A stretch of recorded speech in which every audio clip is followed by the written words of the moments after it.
Justiça Federal suspende lei que criminaliza quem der carona para indocumentado na Flórida. No Senado, Joe Biden pressiona para a aprovação de projeto bipartidário nesta quinta-feira. Flórida aprova lei que exige médicos qualificados, hospitais e seguro para a realização do Brazilian Butt Lift. Tempestades destrutivas e tornados em Iowa mataram pelo menos 5 pessoas e feriram dezenas. E denúncia revela que motoristas e passageiros têm dados coletados e vendidos pelas montadoras de carros. E foi nas linhas finas dessas políticas de privacidade que o estudo descobriu que 84% das marcas analisadas compartilham os dados dos usuários com empresas terceirizadas.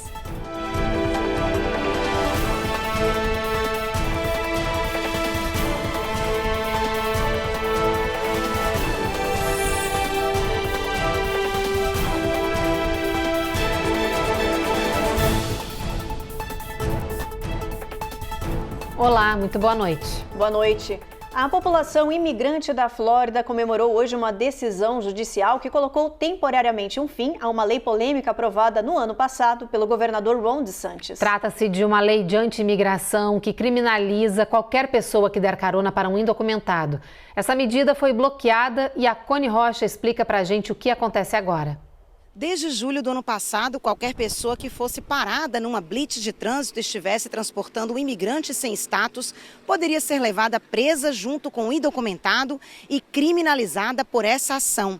Agora, com o bloqueio da justiça, muita gente disse que estava respirando aliviada.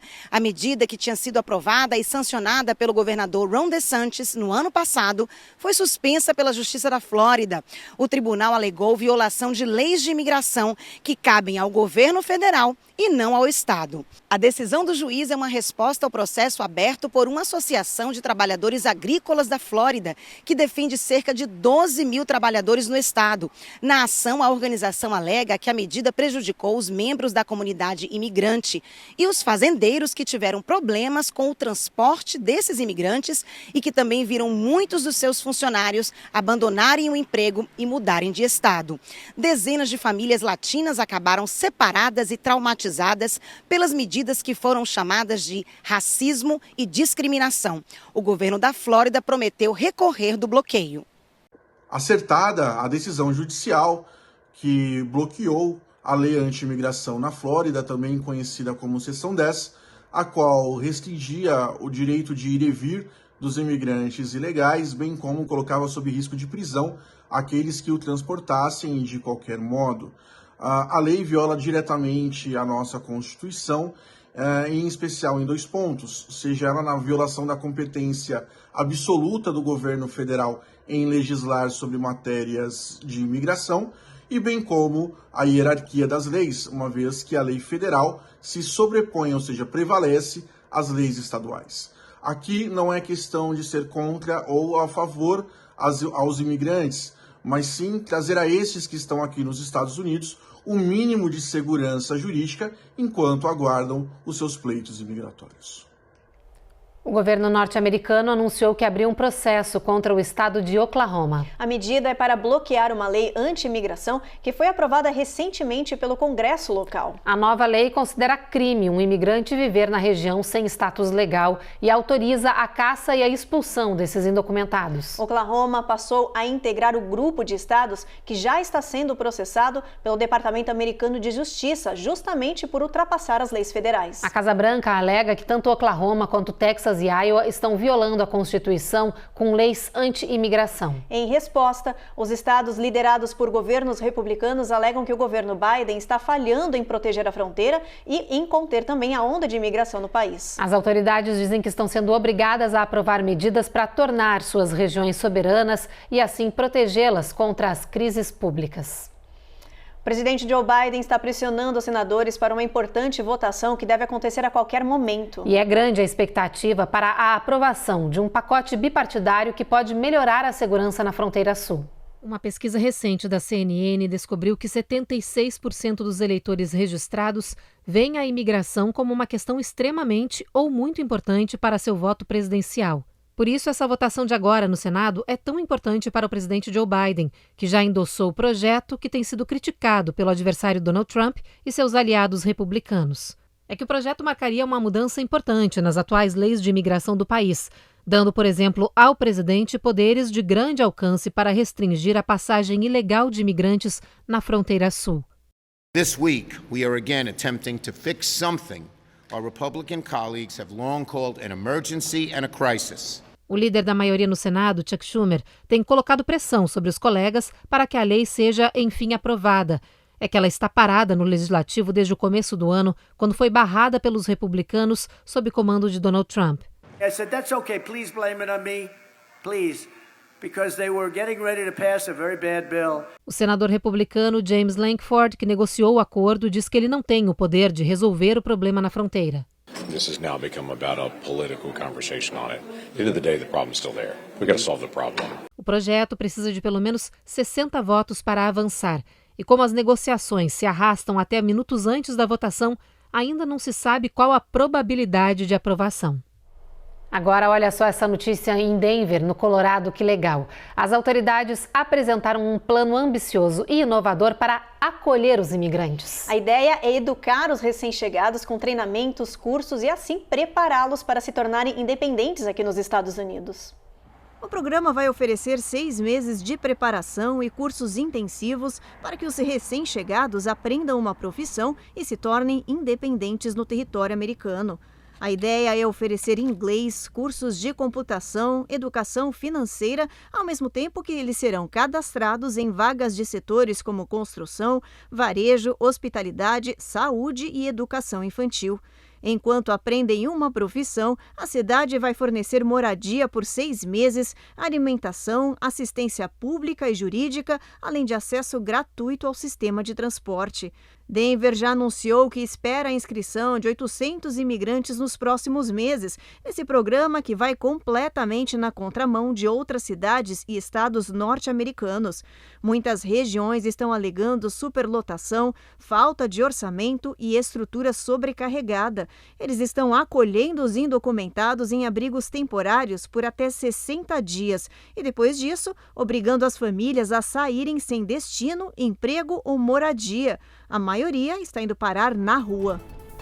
No próximo bloco, Polícia Federal desarticula grupo criminoso mineiro que enviava brasileiros ilegalmente aqui para os Estados Unidos. E na Flórida foi aprovada a lei que exige médicos qualificados, hospitais e seguro para a realização do Brazilian Butt Lift.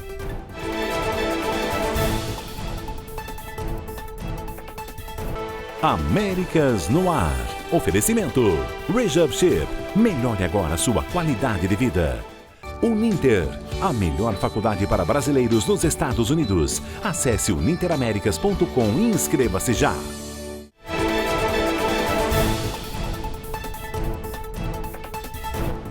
O Ministério da Justiça e Segurança Pública do Brasil realizou uma operação em conjunto com polícias civis de vários estados contra a exploração sexual infantil. 17 pessoas foram presas na operação batizada como Bad Vibes. As investigações identificaram esse grupo que usava a internet para comercializar e consumir vídeos e fotografias com conteúdo de abuso sexual infanto-juvenil. A ação aconteceu em 3 estados de ponta a ponta do Brasil, do Rio Grande do Sul ao Amazonas.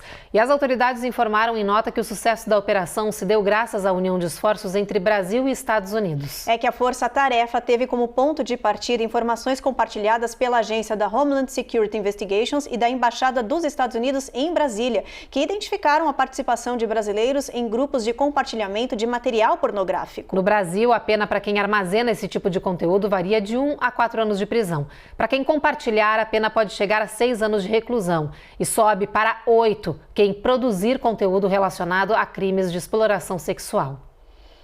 A Polícia Federal Brasileira desarticulou uma associação criminosa que promovia a imigração ilegal do Brasil aqui para os Estados Unidos. O esquema criminoso teria movimentado mais de 9 milhões de reais com o envio ilegal de ao menos 60 brasileiros, incluindo crianças e adolescentes, através do deserto mexicano. Na Operação Henchman foram cumpridos 5 mandados de busca e apreensão expedidos pela primeira vara federal de Governador Valadares, nas residências e endereços comerciais dos envolvidos.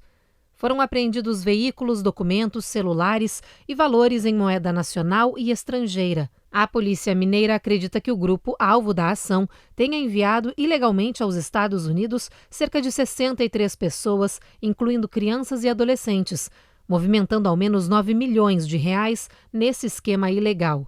Segundo as investigações, o grupo criminoso ostentava um patrimônio incompatível com as atividades formalmente desempenhadas. Há indícios da utilização de terceiros e empresas de fachada para ocultar e dissimular valores provenientes do envio ilícito de brasileiros para o exterior. A PF disse em nota que os investigados responderão pelos crimes de promoção de imigração ilegal, envio irregular de criança e adolescente ao exterior e associação criminosa, cujas penas máximas, somadas, ultrapassam 16 anos de reclusão. Agora a gente fala da famosa lipoaspiração e do Brazilian Butt Lift. São procedimentos ligados que estão se tornando cada vez mais populares aqui no país e mais perigosos também. É que o número de clínicas que oferecem essas cirurgias dobrou e muitas são ilegais. A Carla Marinho mostra pra gente que para combater essa tendência, a Flórida aprovou uma nova lei. Essa imagem chocante foi capturada pelos vizinhos da casa onde supostamente funcionava uma clínica de cirurgia plástica ilegal em Everett, Massachusetts. Foram 2 procedimentos do Brazilian Lifting de bumbum que deram errado.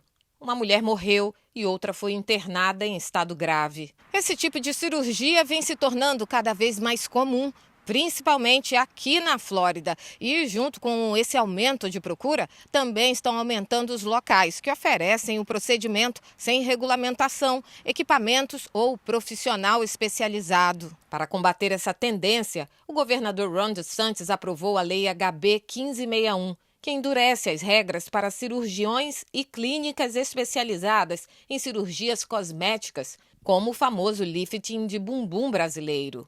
Essas mudanças visam garantir a segurança dos pacientes, responsabilizar os médicos e centros cirúrgicos pelos procedimentos realizados. A partir de agora, quem faz qualquer tipo de lipoaspiração é obrigado a usar centros cirúrgicos com registro no Departamento de Saúde da Flórida. Quem não obedecer pode ser multado em $5.000 por procedimento. A nova lei também exige o seguro para negligência médica de pelo menos $750 mil por ano. A popularidade do BBL, ou Brazilian Lifting Butt, vem aumentando a cada ano no país e preocupando autoridades e médicos. Essa técnica tem uma taxa de mortalidade de 1 em cada 3.000 procedimentos, maior do que qualquer outra cirurgia plástica. Mais proteção aos pacientes e garantir que os profissionais de saúde estejam devidamente segurados e registrados. Depois de semanas de impasse, Israel anunciou a retomada das negociações para um cessar-fogo e também para a libertação de reféns com o Hamas. Os detalhes dessa nova fase da guerra no Oriente Médio a gente vê agora com o enviado especial da Record a Tel Aviv, Felipe Brandão. A decisão de retomar as negociações saiu após uma reunião do Gabinete de Guerra de Israel. O objetivo é avançar na libertação dos reféns que ainda são mantidos sob poder do Hamas no território palestino. Egito, Estados Unidos e Catar são os países que têm mediado as conversas. Um dos negociadores apresentou um plano atualizado depois que uma proposta anterior foi recusada pelo primeiro-ministro Benjamin Netanyahu. 124 reféns sequestrados pelo Hamas em 7 de outubro ainda não foram libertados. Não se sabe quantos ainda estão vivos. Nesta quinta-feira, durante as operações, um drone com explosivos matou 2 membros do Hezbollah que estavam em um carro no sul do Líbano. Um oficial do grupo terrorista seria responsável pela produção de armas na região. Já no norte da faixa de Gaza, o exército israelense confirmou que 3 soldados morreram durante os combates, aumentando para 286 o número de militares mortos durante as operações contra o grupo terrorista. Hoje, caminhões com ajuda humanitária chegaram à costa de Gaza pelo pier flutuante construído pelos Estados Unidos. Ainda há um impasse com o Egito sobre a liberação de passagens na fronteira para a entrega dos mantimentos. De Tel Aviv, Felipe Brandão para o Américas no Ar.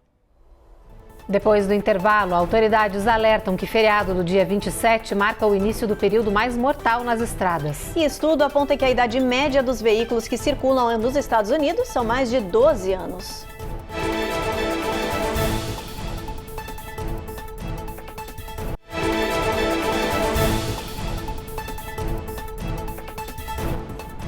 Às vésperas do feriado do Memorial Day, as autoridades alertam para redobrar os cuidados nas estradas. É que nesse período do ano aumentem muito o número de acidentes nas rodovias norte-americanas, principalmente entre os jovens condutores. Os detalhes com a repórter Carolina Camargo.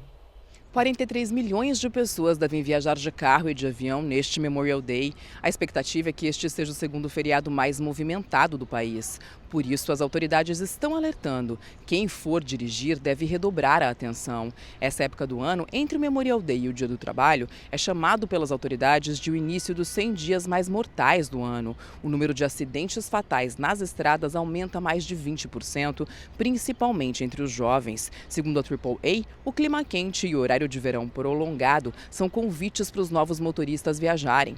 O problema é que este período também é quando eles relaxam mais e ficam menos atentos em relação às estradas, às leis e aos cuidados no volante.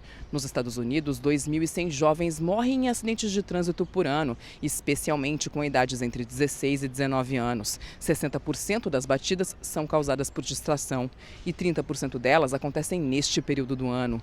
Por isso, todo cuidado é pouco. Então, nós, como pais responsáveis e educadores, nós temos que sempre lembrá-los sobre as leis básicas de trânsito, como colocar o cinto, respeitar os limites de velocidade, não usar o celular enquanto dirige, mas é claro que nós não podemos esquecer da nossa responsabilidade também, porque jovens e adolescentes, eles aprendem muito mais com o nosso exemplo do que com o nosso discurso. Então é muito importante que nós possamos passar essa segurança e essa educação para que fique internalizado dentro deles. E já que a gente está falando de viagens e carros, olha só o que o Departamento Norte-Americano de Transportes revelou. A idade média dos veículos que estão circulando nas ruas do país envelheceu. As pessoas estão andando em carros que têm mais de uma década. Segundo um relatório do S&P Global Mobility, a idade média dos carros, caminhões e SUVs nas estradas norte-americanas envelheceu acima do esperado. Hoje, muitos veículos que andam nas ruas têm quase 13 anos, um recorde nos Estados Unidos. Os especialistas dizem que o preço dos modelos novos e os juros altos dos empréstimos forçaram as pessoas a esperar um pouco mais para trocar de automóvel e, por causa disso, aumentaram o número de carros antigos. A expectativa dos especialistas é que a venda dos veículos novos volte a crescer e atinja os níveis de pré-pandemia, acabando assim com um hiato de 2 anos de queda provocada pelo surto de Covid-19 e pela crise econômica. A boa notícia é que os carros antigos significam um boom para as mecânicas do país, já que esses modelos precisam de mais manutenção e troca de peças. Os Estados Unidos têm hoje cerca de 290 milhões de veículos de passageiros rodando pelas ruas. O órgão regulador de saúde aqui dos Estados Unidos pode aprovar um teste de sangue para detectar câncer de cólon. Esse exame de sangue, chamado SHIELD, é capaz de encontrar os primeiros sinais do câncer no paciente antes de a doença se desenvolver. Um painel de conselheiros especialistas da FDA já foi estabelecido para avaliar os dados dos testes sobre segurança e também da eficácia do exame. Se ele for aprovado, será o primeiro exame de sangue do tipo liberado para uso aqui no país, atendendo os requisitos de reembolso do Medicare. Mas mesmo assim, especialistas explicam que o teste não vai substituir outros métodos de triagem normalmente usados. De qualquer forma, a possibilidade está sendo comemorada por médicos que esperam há anos por uma opção adicional não invasiva que ajude a aumentar o número de pessoas que realizam os exames para a prevenção desse tipo de câncer. E agora uma outra boa notícia para quem ama andar de bike. Um novo estudo sugere que bicicleta pode sim ajudar com a dor no joelho e a artrite. Essa novidade foi divulgada em um estudo publicado no início deste mês na revista científica Medicina e Ciência do Esporte e Exercício. Os especialistas descobriram que as pessoas que andam de bicicleta em algum momento ou andaram em algum momento das suas vidas têm 17% menos probabilidade de desenvolver dor no joelho. Para os cientistas, o estudo mostra essa associação forte entre o ciclismo e menos dor ou danos nas articulações. Apesar da boa notícia, a pesquisa não explica por que a bicicleta é tão útil na prevenção da dor ou dá indicativos de com que frequência as pessoas devem fazer isso para o bem das articulações. Mas os autores acreditam que a prática do ciclismo constrói os músculos ao redor do joelho sem colocar tensão demais nas articulações. Agora a gente vai para um rápido intervalo e na volta, tempestades destrutivas e tornados em Iowa mataram pelo menos 5 pessoas e feriram dezenas. E médicos indicam que as mudanças climáticas extremas podem afetar e influenciar as dores de cabeça.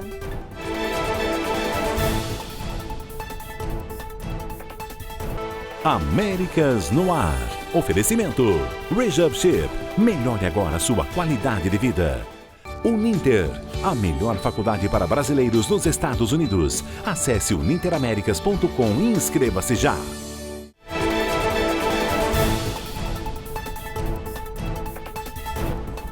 Você sofre com enxaqueca? Então é bom se preparar, porque os especialistas dizem que muita gente vai sentir uma piora nas crises por um motivo que ninguém imagina. A crise climática, gente. Os médicos afirmam que as mudanças extremas nas temperaturas têm forte influência nas dores de cabeça. Todo mundo conhece alguém que sofre de algum tipo de dor de cabeça forte.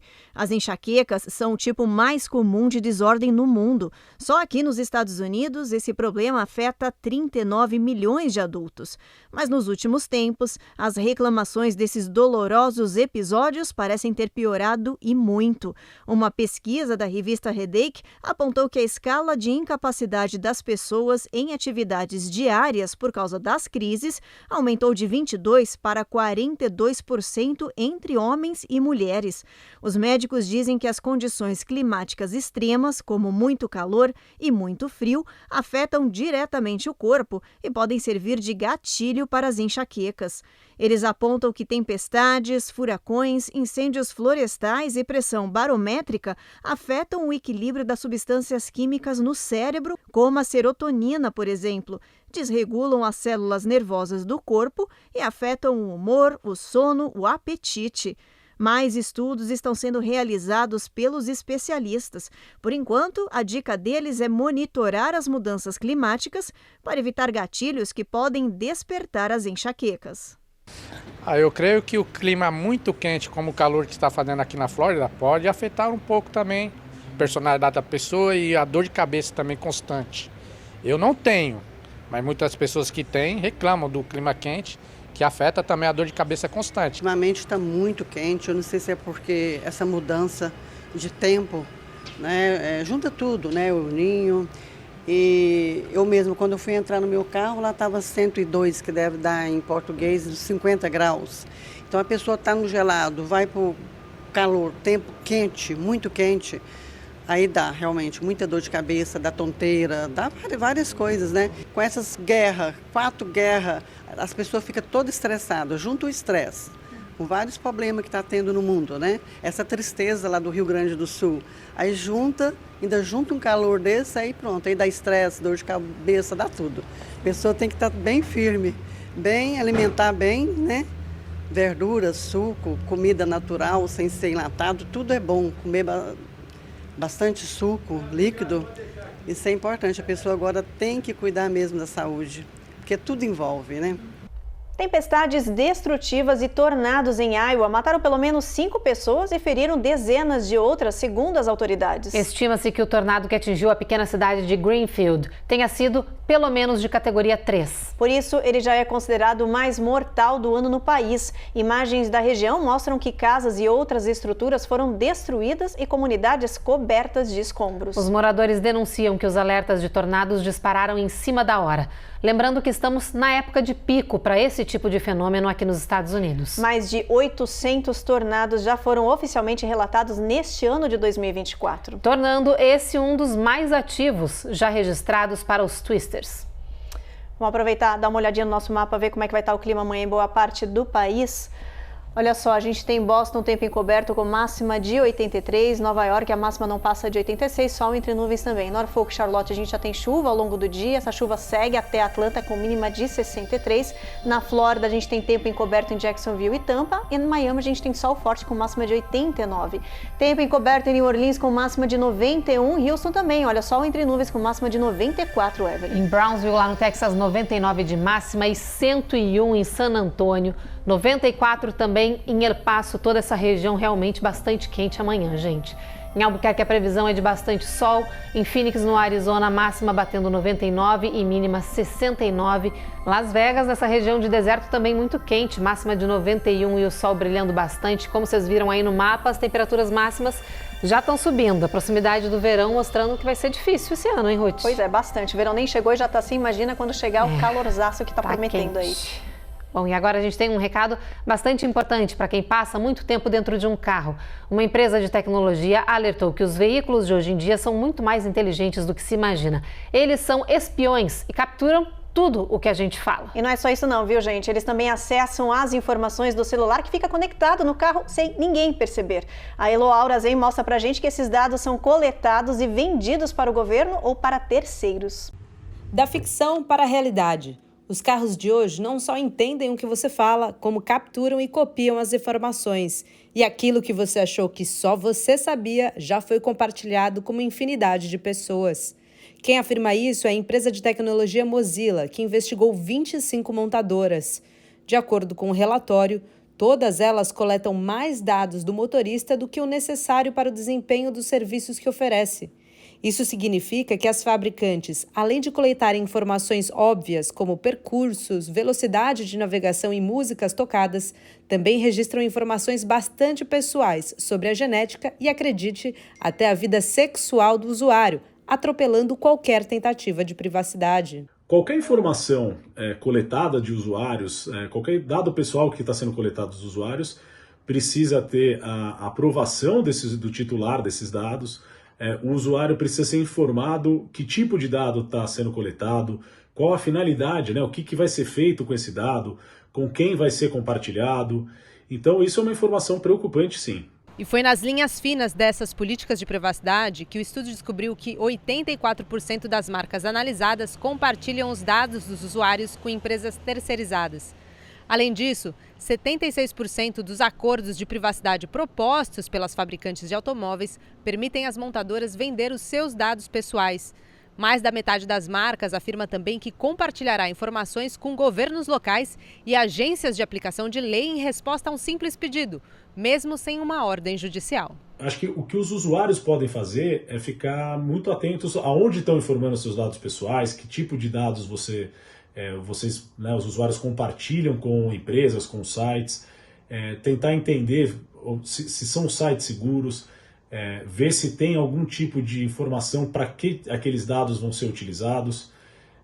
Acho que essas são as principais recomendações para os usuários saberem o que vai acontecer com os dados e só colocar os dados pessoais em sites, empresas que eles realmente confiem e saibam que aqueles dados não vão ser comercializados e compartilhados com outras empresas que não deveriam receber essas informações.